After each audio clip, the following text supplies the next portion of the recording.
Retour sur le plateau de Boursorama et TV Finance. Et notre premier invité, c'est Philippe Wächter, que vous connaissez bien. C'est le Chief Economist de Ostrom AM. Philippe, bonjour. Bonjour Bogdan. Vous allez bien? Très bien. Ça me fait très plaisir de vous voir. Mais moi aussi. En plus, sur un sujet qui vous intéresse beaucoup, c'est l'Italie.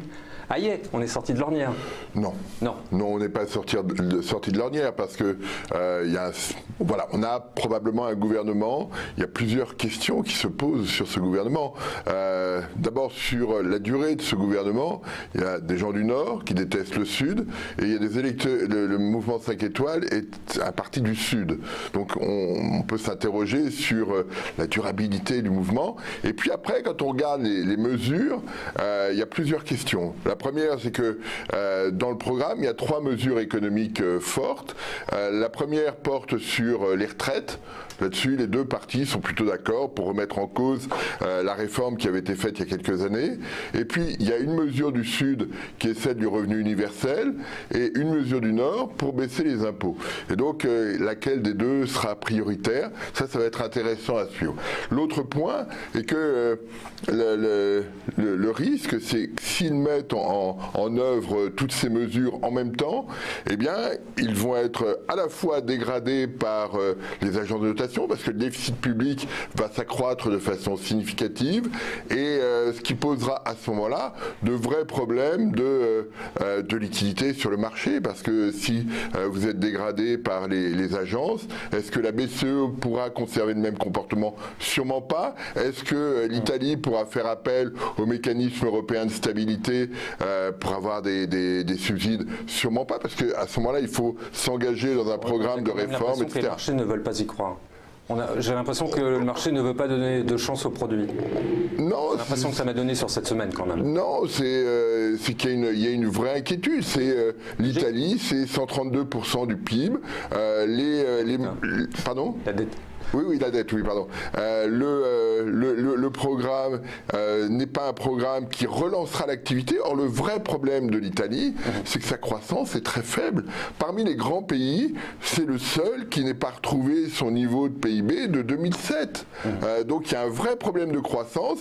Les mesures qui ont été prises ne vont pas doper cette croissance. Et donc, c'est un déficit qui va s'accumuler dans une dette plus importante. Donc, il y a toujours pas mal de soucis. Et puis après, il faudra voir les positions des uns et des autres. Savona aux affaires européennes, ça risque d'être assez amusant et préoccupant quand même. Les conséquences pour la partie obligataire, on a eu un taux 10 ans italien qui s'est tendu comme un ressort. Hein. Absolument. Très important. Sur le 10 ans, sur le 2 ans, alors les choses se sont un petit peu détendues ces derniers jours, mais on sent bien que tout le monde est prêt à réintervenir parce que on attend justement de voir ce qui va être annoncé, comment les choses vont être mises en place. Il y a une vraie incertitude là-dessus. La réaction qu'on a vue sur le marché obligataire, c'est à partir du moment où la coalition Mouvement 5 étoiles Ligue était la coalition de gouvernements qui allait se mettre en place. Et donc ça a créé une vraie tension et on est resté à un niveau très élevé. Donc maintenant on attend de voir quelles seront les mesures qui seront effectivement annoncées par Giuseppe Conte, le Premier ministre. Philippe, vous avez une grosse expérience quand même sur ce marché. Est-ce que c'est une situation inédite qui est grave ou pas grave? Comment vous la jugez sur tout votre parcours professionnel? Ce qui est préoccupant sur l'Italie spécifiquement, c'est qu'il y a deux choses. Il y a toujours, et on l'a vu sur les marchés boursiers, un vrai problème sur les banques, qui est toujours au cœur de l'activité. Et puis un deuxième problème, c'est que contrairement à ce qu'on avait vu au moment de la crise des dettes souveraines en 2011-2012, à l'époque, tout le monde voulait rester dans l'euro. C'était compliqué parce que il y avait des déficits, il y avait des problèmes de banque, etc. Mais tout le monde s'est battu.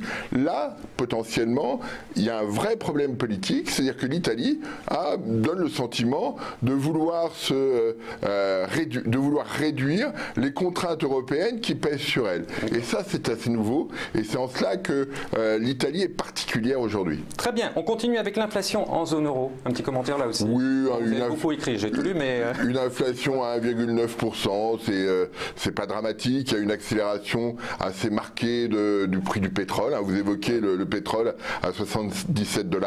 C'est un mouvement fort qui va continuer encore probablement au mois de juin. Et puis après, les choses vont se dissiper. Donc, pas de risque. Par rapport à la BCE, c'est ça qui est important. Oui, mais...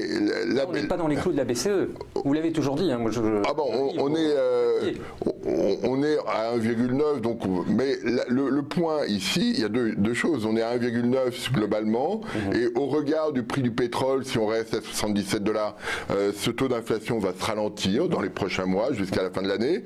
Et puis la partie sous-jacente est à 1,1%, donc on est là aussi toujours très loin des objectifs. Ce qui veut dire que la BCE n'a aucune raison de modifier sa stratégie sur ces chiffres-là. C'est ce que je voulais vous entendre dire.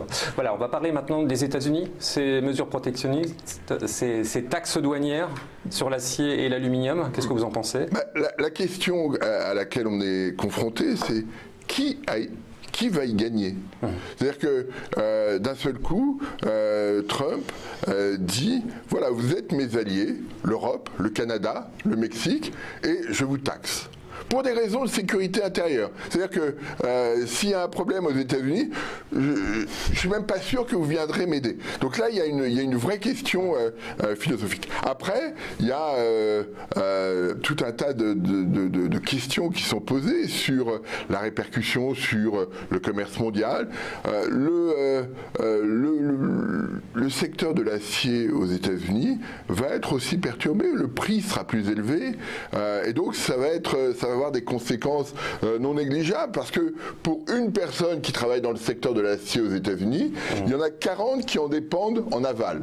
Donc ces 40 personnes-là vont être affectées par ce choc. Et on se souvient bien qu'en 2002, lorsque Bush avait mis une taxe de 20% sur l'acier, eh bien ça a eu des conséquences dramatiques sur les secteurs en aval. Donc là, il y a un vrai problème. Et puis, il y a pas mal d'autres choses. Il y a le fait qu'une partie des exportations européennes vers les États-Unis vont finalement ne pas y aller, vont rester en Europe, donc ça va modifier en profondeur le marché. Enfin, il y a tout un tas de facteurs, et la question, moi j'ai pas encore trouvé qui finalement gagnera à cette situation.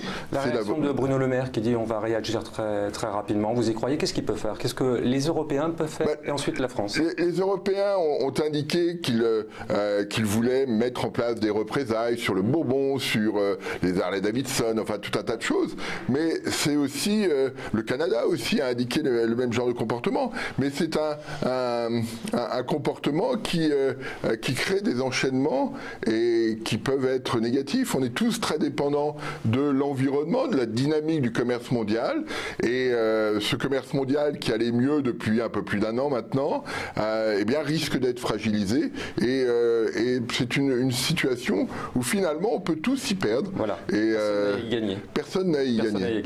On termine très rapidement par l'économie française. Ça baisse un petit peu au T1, la croissance? Oui, c'est un petit peu faiblard, c'est vrai. Vous l'aviez anticipé ou pas? Oui, dans la mesure où si vous aviez... j'ai fait un petit calcul tout simple. On avait 2% à l'époque de croissance sur 2017, 2% sur 2018. Pour maintenir ce même rythme, il fallait 0,4 de croissance par trimestre tout au long de l'année 2018. On était sur la fin d'année 2017 à 0,7%. Donc il y avait forcément un ajustement. Il est un petit peu plus brutal que ce qu'on avait imaginé, mais surtout, la fin d'année 2017 n'était pas soutenable, et c'est pour ça qu'il y a aussi cet ajustement qu'on constate également à l'échelle européenne. Très bien. Philippe Wechter, merci beaucoup pour toutes ces explications. Merci.